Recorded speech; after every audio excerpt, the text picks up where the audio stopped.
Prosseguindo no estudo de História da Igreja, estamos agora na página 69 do sexto livro.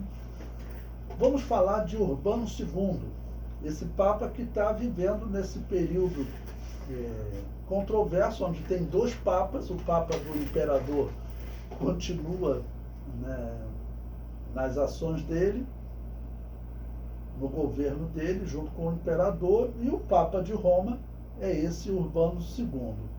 Bom, ele foi Papa de 1088 a 1099. Em 1091, as últimas cidades do Império do Oriente foram conquistadas e Constantinopla foi cercada. Bom, a história geral aí, para nós podermos entender. Quando houve a divisão do Império Romano entre os filhos de Constantino, o Império Romano foi dividido em dois, né? Ok? A região de Jerusalém, ela ficou no controle de Constantinopla. Só que acabou que Constantinopla foi perdendo batalha para os árabes desde Maomé, que morreu em 630. Então, agora já no ano 1091, o que acontece? Constantinopla, praticamente ela fica isolada como a última região do Império Romano do Oriente. Ok?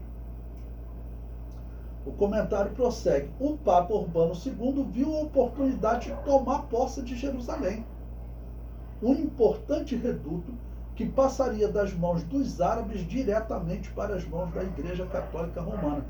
Ou seja, a Igreja Católica Ortodoxa e o Império Romano do Oriente, eles eram muito ricos, porque Constantinopla era um centro comercial, era o centro comercial do mundo. Só que eles não tinham muitos soldados, eles não tinham mais assim, um território grande e católicos para eles governarem. Então, em termos de quantidade de soldados, o que acontece? A Igreja Católica Romana tinha mais soldados, porque ela tinha toda a Europa. Ela tinha a Alemanha, tinha a França, tinha a Inglaterra, tinha uma parte da Espanha ainda, está tentando retomar outras, e todos os países da Europa eram todos católicos romanos. Até os chamados vikings, os bárbaros, eles tinham se convertido ao catolicismo e todos eles vão lutar por Roma agora. Então, a Igreja Católica Romana, ela tinha soldados. E ela, em vez de ajudar Constantinopla, o que ela vai fazer? Ela vai, então, surgir com o projeto de tomar Jerusalém.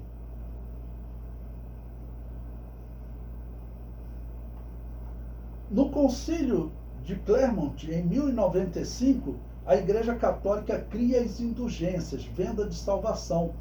O concílio concede indulgência plenária, ou seja, perdão total, para quem se disponibilizar a lutar no exército católico, na tentativa de reconquistar Jerusalém, ou conquistar Jerusalém para a Igreja Católica Romana. Seria uma grande vitória para eles. Constantinopla está enfraquecido, e se eles conquistarem Jerusalém, o que vai acontecer? É um centro de peregrinação, e peregrinação traz muitos recursos. Ok?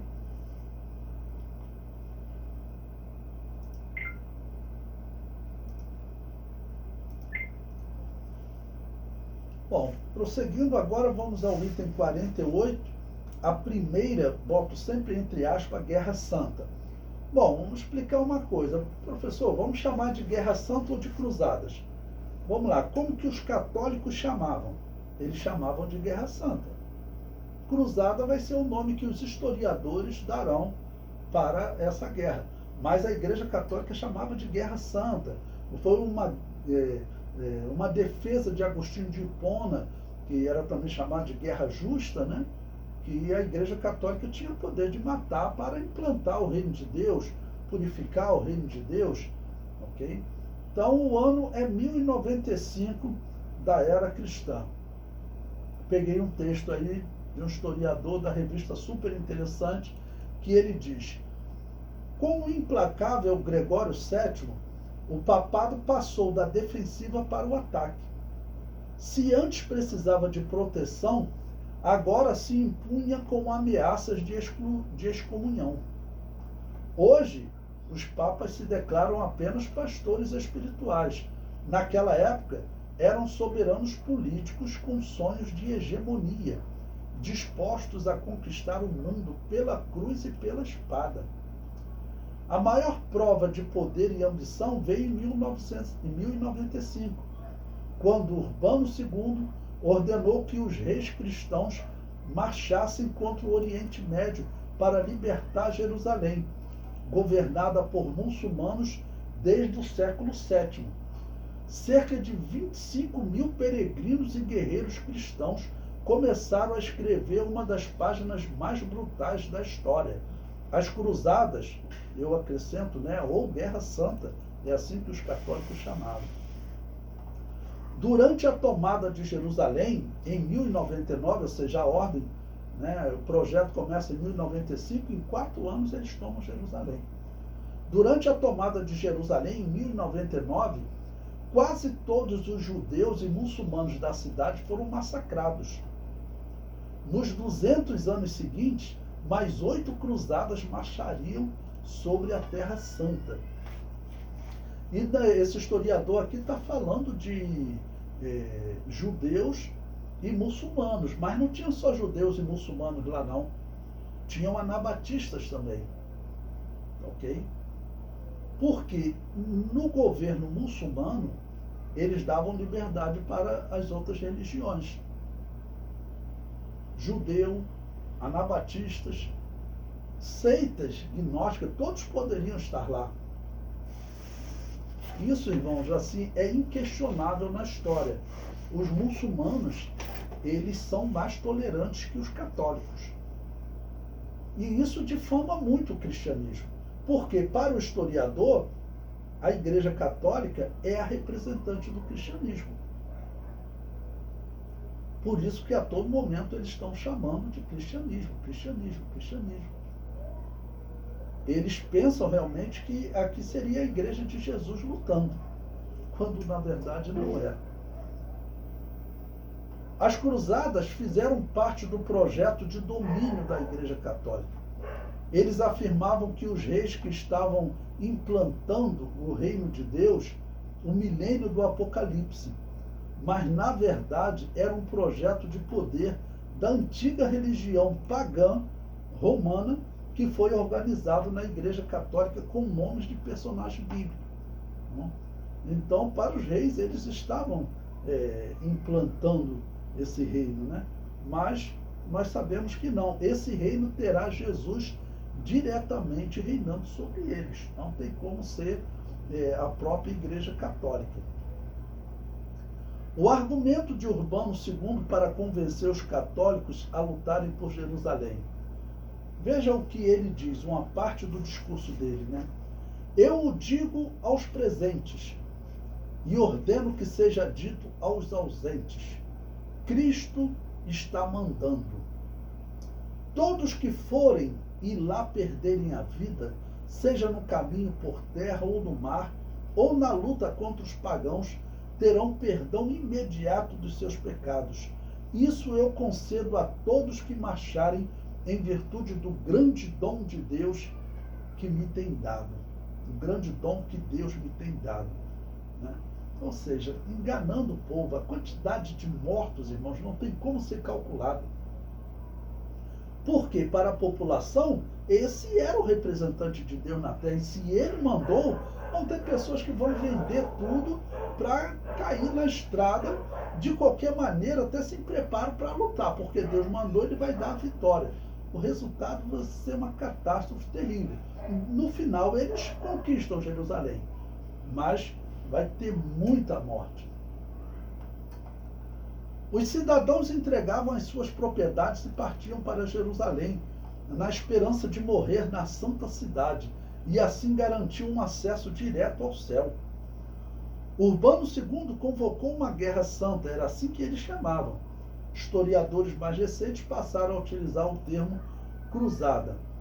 Bom, eu peguei um texto aí do historiador Justo Gonzalez, que ele conta essa primeira cruzada. Um texto que ele fala de um homem chamado Pedro, o Ermitão. Veja essa história. O mais famoso desses pregadores populares foi Pedro, o Ermitão, cujo manto de lã grosseira as multidões tentavam beijar. Quando o Papa falou isso, surgiu um monte de pregadores, né? Como eu disse, pessoas vão começar a vender tudo e vão partir para a Cidade Santa. Em nenhum lugar a Bíblia diz que a igreja deve libertar a Cidade Santa ou conquistar a Cidade Santa. Não. O historiador prossegue. Sua pregação estimulante, seu fervor contagioso e sua pobreza austera o transformaram no principal líder das multidões que sonhavam com a terra prometida.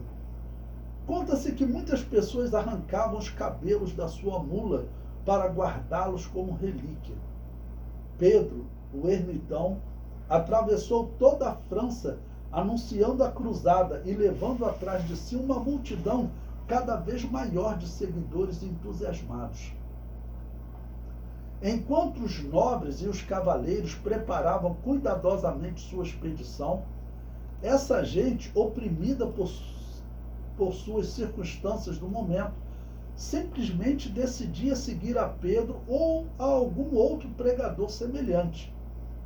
E não iam tanto como soldados, mas como peregrinos e colonizadores. Muitos ferraram seus bois para a longa marcha, puseram-nos à frente de uma carreta e sobre esta levaram sua família e suas escassas posses, ou seja, foi todo mundo para a luta. Não há nenhuma ordem bíblica para a igreja conquistar Jerusalém, nem mesmo fazer peregrinação à Cidade Santa. Para o cristão, Jerusalém serve apenas como um sinal, pois Jesus Cristo disse que ela seria pisada pelos gentios até que o tempo dos gentios se completasse. Está lá em Lucas 21, 24. E cairão a fio de espada, e para todas as nações serão levados cativos. E Jerusalém será pisada pelos gentios até que o tempo dos gentios se complete. Ou seja, quando o tempo dos gentios se completar, Jerusalém não será mais pisada pelos gentios. Isso será a obra dos judeus. Isso não está ligado à igreja. Na verdade, o que a igreja católica tinha era um projeto de poder, e aí, como eles tinham um grande exército na Europa, eles convenceram o povo a partir nessa batalha, né, por Jerusalém. Irmão Roberto levantou a mão, pode falar. Pastor, o irmão estava falando aqui, está me vindo a memória, aqui a mente, aquele filme Coração Valente, e saiu um best-seller, várias vezes tem passado aí na mídia. Não estaria retratando exatamente esse período? Não. Não está não. O Coração Valente, ele está retratando... não, é outra coisa. É uma luta entre a Inglaterra e a... Ele está retratando uma luta entre a Inglaterra e a Escócia. Não é esse momento dessa guerra, não. Ok. Ok?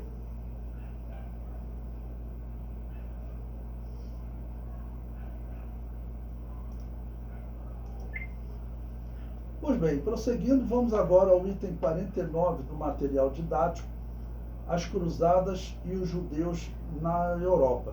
Bom, como o texto que eu li para vocês do historiador, serão ao todo 9 cruzadas contra os muçulmanos lá em Jerusalém, na região do Oriente Médio.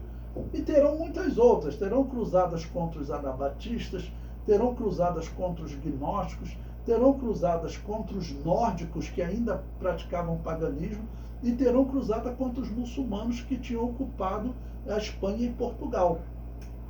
Ok? Bom, nessas cruzadas, como os judeus serão tratados? É o que esse tópico aqui eu trato com vocês. É um assunto até bem longo que eu trato em história de Israel, mas resolvi colocar aqui história da igreja para vocês poderem entender um pouquinho do que significavam essas ações católicas. Bom, o ano é o ano 1096 da era cristã. A convocação para a cruzada ocorreu em 1095, tá ok?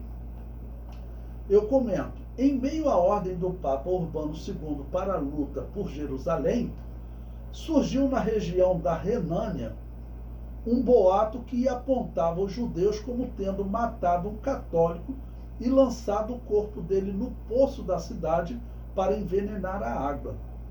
O resultado foram 800 judeus mortos no evento que ficou conhecido como o Massacre da Renânia. Muitos judeus aceitaram receber o batismo católico para sobreviver. O mesmo se repetiu em cidades como Worms, Speyer, Mainz. Bom, coloquei um texto aí de um historiador, na verdade, de uma historiadora judia, Karen Armstrong, o título de um livro que é interessante se vocês quiserem comprar, Campos de Sangue, Religião e a História da Violência. Foi lendo esse livro e outros semelhantes, né, que eu falei, tem que organizar um material para mostrar para as pessoas que existiam outras igrejas, que não a Igreja Católica, que não foram os verdadeiros seguidores de Jesus que organizaram essa guerra e que nem maltratavam os judeus assim. Vocês sabem que os evangélicos, nós somos aqueles que até o Estado de Israel reconhece que nós temos uma amizade especial por Israel. O líder de Israel, quando esteve no Brasil, ele falou, Netanyahu, quando ele esteve no Brasil, ele falou, os evangélicos são os maiores amigos de Israel. Ele nem sabe todo o significado disso, mas é porque nós, como servos de Deus e verdadeira igreja de Jesus, nós oramos por Israel. Não perseguimos Israel. Não pedimos a destruição de Israel.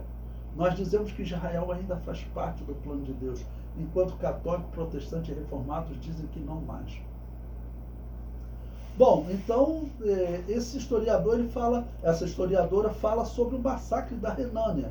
É uma judia escrevendo. Ela diz, em 1096, um exército de cruzados germânicos matou entre 4.000 e 8.000 judeus em Speyer, Worms e Mainz.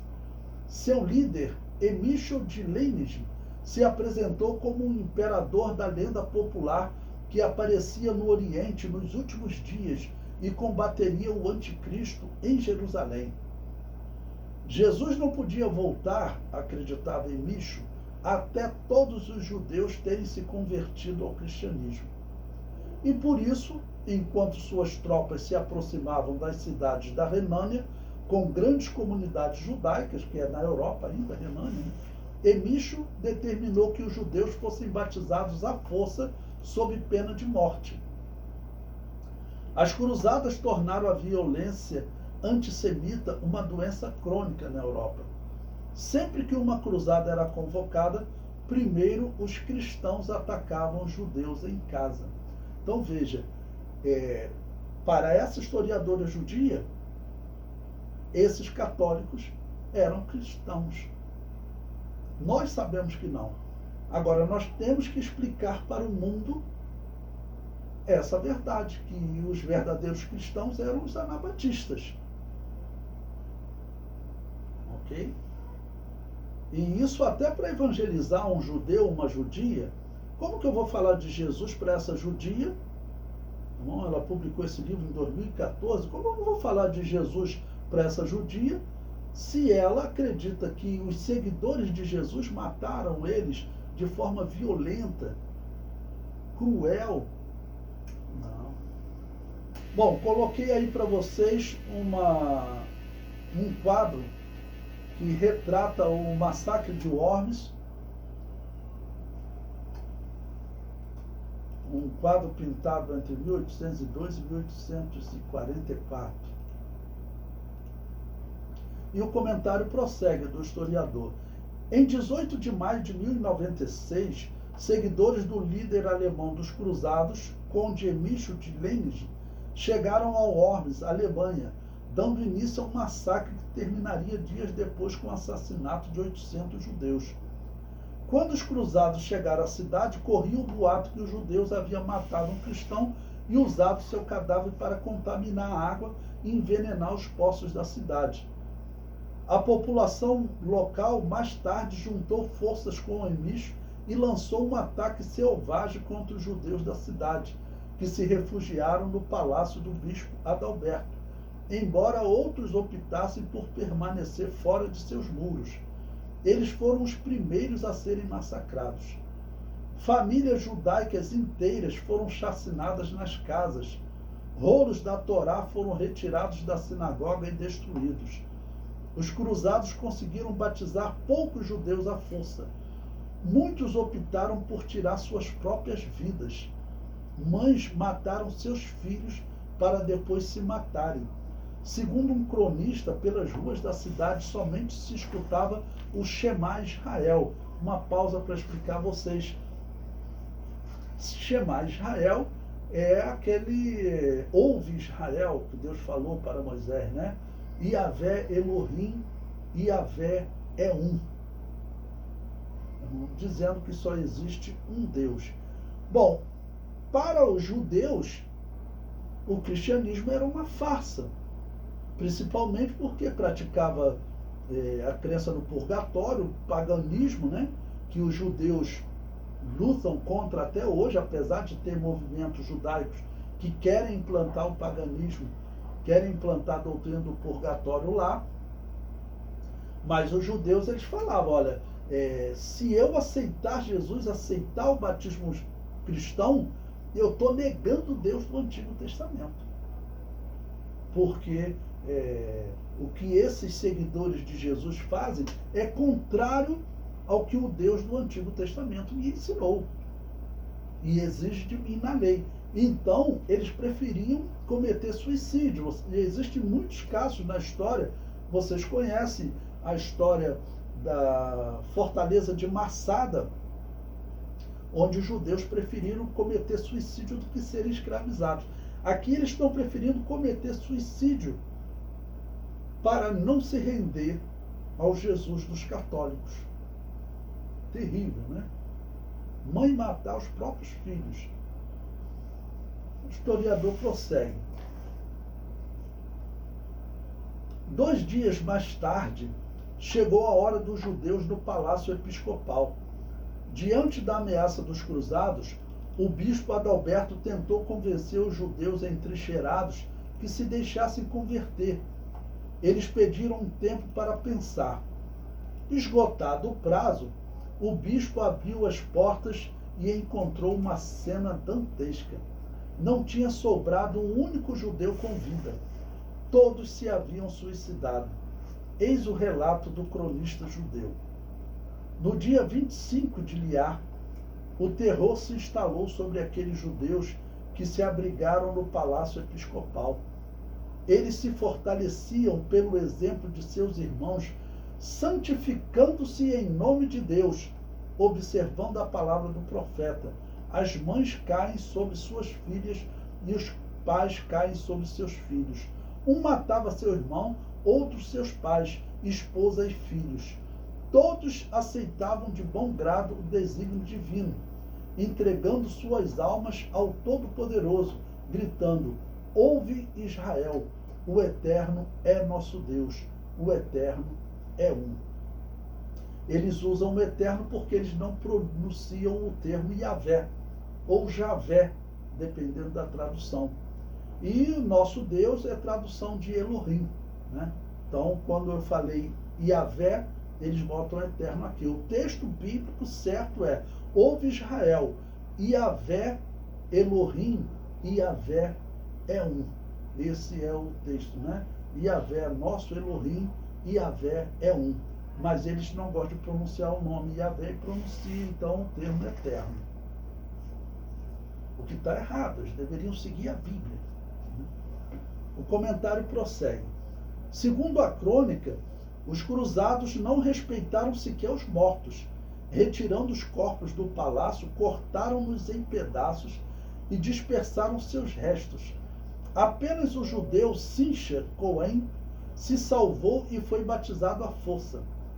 Imediatamente tirou uma faca e feriu 3 carrascos, porém o populacho o chacinou. Naqueles dias de 1096 foram mortos 800 judeus, todos atirados numa vala comum. Ao todo, cerca de 5.000 judeus foram massacrados na França e na Renânia, na primavera e no verão de 1096. A oração Ave Harashamim, Pai Misericordioso, foi escrita logo após o massacre e se tornou a oração principal nos serviços de sábado para as comunidades judaicas que vêm da Europa. Também serve como uma oração geral para lembrar todos aqueles que morreram defendendo o nome de Deus, ou defendendo a fé deles em Deus, né? Bom, irmãos, isso aqui retrata bem para vocês o que é a Igreja Católica. O que é a Igreja Católica? Essa teoria da guerra justa, essa teoria da guerra santa, eu digo, faz de Agostinho de Hipona um dos piores indivíduos da história da humanidade. Essa teoria dele, tem um historiador que diz, ela possui o germe de toda a violência feita pela Igreja Católica na sua história. Tudo vem de Agostinho de Hipona. Por isso eu digo para vocês não caírem naquele erro que muitos caem hoje chamando esse indivíduo de santo, Santo Agostinho de Hipona. Não, ele não era santo, né? Na verdade, ele era um pagão. E tanto que ele escreveu aquele livro, O Culto Devido aos Mortos, ou O Cuidado Devido aos Mortos. Então, é uma pessoa realmente que, teologicamente, ele tem que ser desprezada por nós. Além de outras heresias que ele desenvolveu, como a heresia do purgatório mesmo, ele não foi o primeiro a defender na Igreja Católica, mas foi ele que escreveu a obra O Culto Devido aos Mortos, tá bom? E essa obra, ela organiza teologicamente o culto aos mortos, ou o paganismo, né, do culto aos mortos na Igreja Católica. Então é uma questão muito séria para nós estarmos atentos, né, e não cairmos no erro de considerar esse indivíduo como cristão. Infelizmente, no ano passado, no ano de 2024, no segundo trimestre da revista, segundo trimestre, eles publicaram uma revista, de uma certa forma, exaltando Agostinho de Hipona e Lutero num tema que é o batismo. Ou seja, um tema que Agostinho de Hipona ele praticava de forma errada, já que ele praticava o batismo de recém-nascido. Tá bom? Então não era para a Assembleia de Deus estar exaltando pessoas como esse Agostinho de Hipona, né? Ok?